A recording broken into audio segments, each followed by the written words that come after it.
want to bring up this quote too, kind of speaking to last year and just the personalities that were on the team. This clip comes from, I don't have the article, it was on the video that I clipped it from Inside Gators. They do a great job over there. They were the one that broke that first original Princely interview. We talked about that there. I'm going to zoom this in real quick and read this to you, and then we're going to talk all about it. I just read it to Stephen Harris before the show started, and it fires you up. So it's an anonymous player, by the way, guys. We don't know who this is, but it's a player on the team, according to the article here. Says, the question was there any indication during the season or over the last couple of weeks that Sean Spencer and Coy Raymond wouldn't be brought back? There was no talk from the coaches, but if you paid attention, you knew they wouldn't be brought back because of the complaints about them through other coaches and players.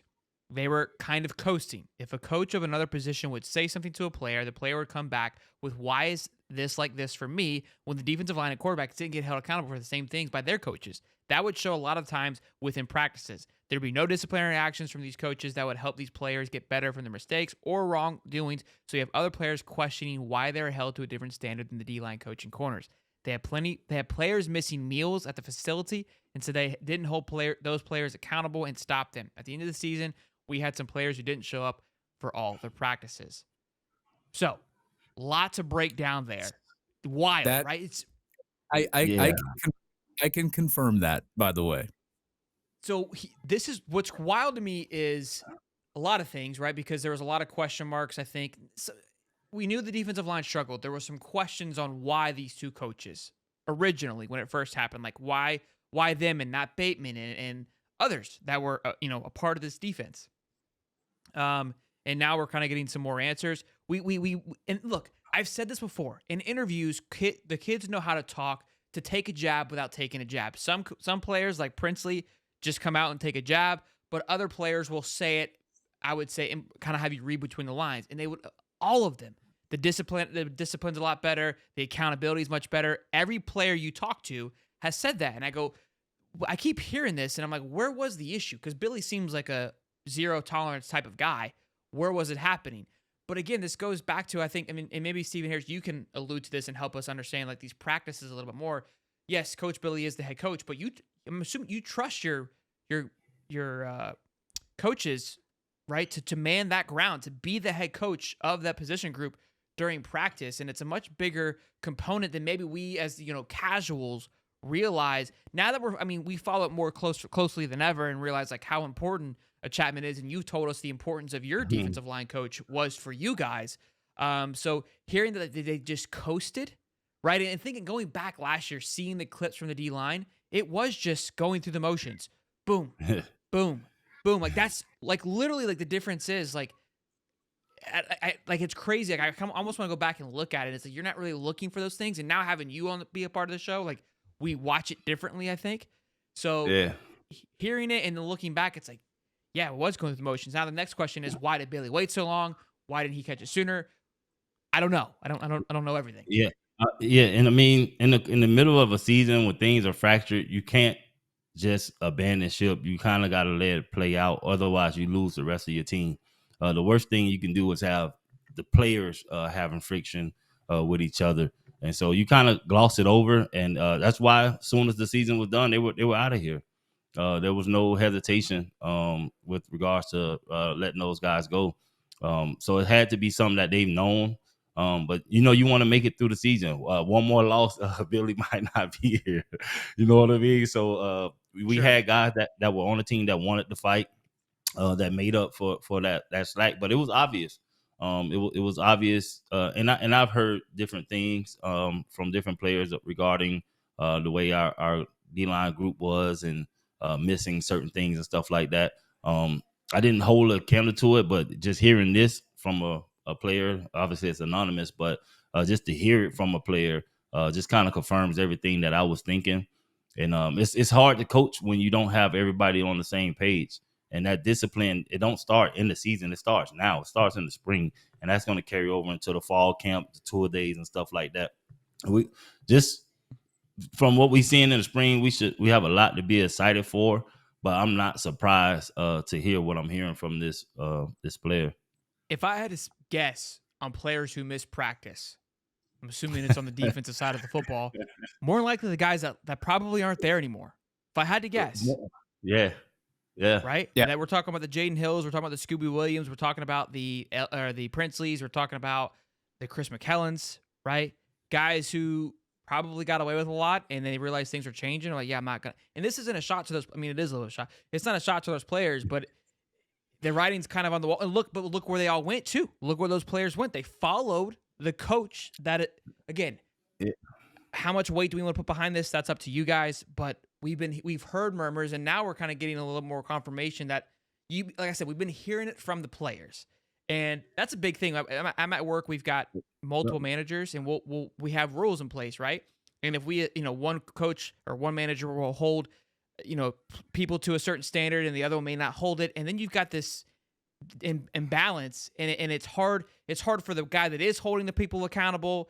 The other team maybe not be holding their way, and it's not a nice little kumbaya. You need that unison. It was too buddy for me as far as the respect for the defensive line coach in between the players. I hate to keep going back to it. Me and Marcus Thomas, Mr. 44, Big Scoop. Anybody know? They know Marcus Thomas. We're on the sideline, and all we kept telling the players, man, y'all smash somebody. Like, go smash somebody. Like, the energy and just looking in the coach's eyes and watching him interact with the players in between the huddles, it was just too friendly. It wasn't enough urgency. We were yelling our hearts out at the defensive line to get them pumped up. And I don't feel as former players we needed to do that. You know what I mean? But it was just so evident that it was dead that we couldn't help ourselves. Like, we almost lost our voice. I almost passed out on the sideline trying to get these guys pumped up. And it worked, but that was just too much. And so what Coach Chapman is doing, I think I can go and enjoy a game and not have to be that excited. But it sucks. Go ahead, Dave. Sorry. Yeah, well, I was gonna say is like what I've heard also that it's not just from just players. I've heard from people on the inside that like Corey Raven was letting these kids get away with a lot of things, and when you do that as a coach, you're not really setting the good example. So now the kids just don't care. I mean, like they're gonna get an attitude like if they feel like somebody is supposed to be coaching them is not putting them in the best position to get to the NFL or play better as a college player. I mean, if you go to Twitter, just what was it? I think 3 days ago, I got the tweet pulled up right here from Shannon Snell. It says, I've seen enough practice alone where coaches were telling him to attack the run. And if a coach told me to drop into a zone as a defender and I didn't know what the hell to do, maybe my ass shouldn't be playing football. And TJ McCoy, former player, quoted him and I said, I swear these young players today have no class. Even if that didn't happen, you should never diss a school that gave you an opportunity to be successful, which I do agree with. I transferred to Florida as well, but I never said anything negative about the school or the staff, and even if I didn't agree with their tactics. And in a way, I can understand where players could be upset at certain parts of the coaching and all of that. You keep that stuff in-house more. You talk about it, and if nothing's getting changed, yeah, you do transfer, but you just don't say anything. Like you're already getting a full ride scholarship. They already gave you an opportunity. Now, if they're screwing up that opportunity as a coach, okay, yeah, you're a little bit angry, but I still would not really try to say anything on Twitter just because of the opportunity they did give me. And it's not the whole school's fault. It's just that one in particular coach's fault. And that certain position in a situation did not work out for you. I'm not trying to cause any excuse, but I would attribute some of that to this transfer portal thing and coaches not knowing how much they can press a person. Because given the way I seen Princely response, not to talk bad about him, I don't know if he could take Coach Chapman's coaching. I think it would have played out different if he was yelling at Princely out there like that and trying to get the most out of him. I know he's saying he's being coached harder where he's at, and probably so, but I don't know if he could take that level of coaching just by the way he responds to certain things. Certain players shut down, and if you have those type of players like that, it makes it hard to coach. And if you know you need them, you kind of dumb it down, which you shouldn't, because then that allows everybody else to kind of run rampant and do what they want to do if they see you're not addressing one person the same. And so, and Princely was the leader of that D line that year too, so that mattered even more.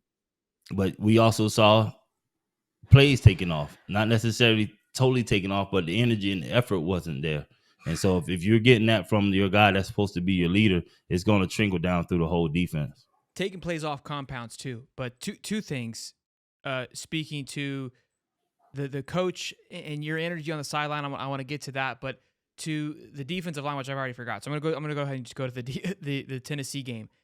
Seeing the clips of Coach James and hearing you talk about it, because Coach Chaos was always fired up and spiced up, and now just watching the Tennessee game, watching the spring game, and remembering the energy and and realizing where we were. But if you watch that Tennessee game, we kind of the pedal came off the gas, and Billy took blame for that a little bit. But now it feels like, and the reason I think I say this because I found myself in these situations where if you play in a tournament, or if you go play something competitively, adrenaline's a hell of a drug. And if you're fired up, I can say this from my triathlon races. There's been races where you're there, you're fired up, and that adrenaline will carry you for a good part of the race. But when shit gets hard and there's nobody around to yell and cheer for you, and you're in the middle of no man's land, you're going to fail because you just basically prepared off of piss and vinegar and adrenaline. And there's a faint. I wish I could remember the quote that my buddy used to say that he would run off of, because he was huge on this. Like, he would just run off of ego and adrenaline, and it finally caught up to him in one of the races. But I remember failing at one of the races, and I realized it's like you thought you could get through it with the adrenaline, and you didn't train hard enough. So it was a learning opportunity for me. So when I went back and trained, I would have a cocky training session where I felt really good, but I was like, I got to push myself harder, because I know come time the big race, when I'm balls deep in this thing, I've got to be ready to rock and roll. And so my long story here is, it almost feels like the production on the line was all a fox, or not a fox, but like a false hope. It was all just amped up on Coach James yelling game day, trying to make up for the lack of that he did during the season. And when you're playing a much better football team, I don't care how much you yell, I don't care how much you scream, I don't care how much motivation you're trying to get, the guys aren't trained properly. They don't have the correct technique, and that's when you're in the midst of battle, all you have is technique, because adrenaline's gone. I can agree with that to a certain extent, because during that Tennessee game, they were hyped up through the first half, and then we saw what happened the second half, where it kind of slowed down a little bit.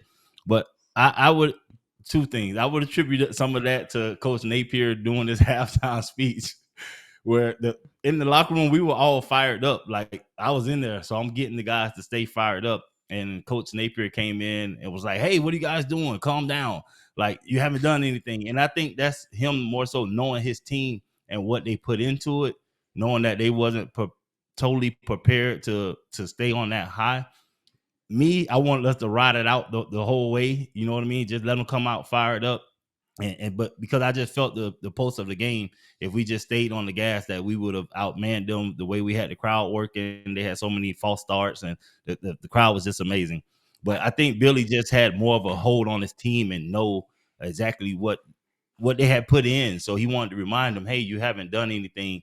But to a certain extent, I think it kind of killed the fire they had coming out in the third quarter.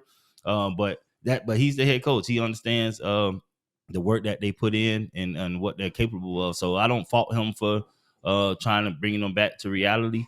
But just as a player, I want them to stay fired up, man. It kind of killed me a little bit. I think what's I would say the maturity level of that, not calling anybody like immature, but like in the sense of like understand the situation of like, you don't want to get too high, because if you get too high, what happens is when you fall, you don't know how to come back up. So that's, I feel like it's again, I've learned this through playing golf, and I call it maturing in the sense understanding the game more. It's like you get couple birdies in a row. It's like you can't just all of a sudden start walking around like you're McGregor, because a double bogey is gonna come real quick and you're back to reality.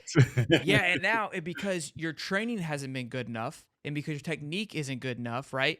What you should be relying on, you shouldn't be relying on being hyped. You shouldn't be living off of the adrenaline. And I think that's probably where it was coming from. I was like, look, like that's great, you're all up and high, but what happens next week when we're getting our ass kicked and I just can't come in here and yell at you? That's not going to work. That's not. And I think that's probably more so that's the right, I would say that probably the more like productive and long-term success. And think about it. We talk about it all the time. Spot on.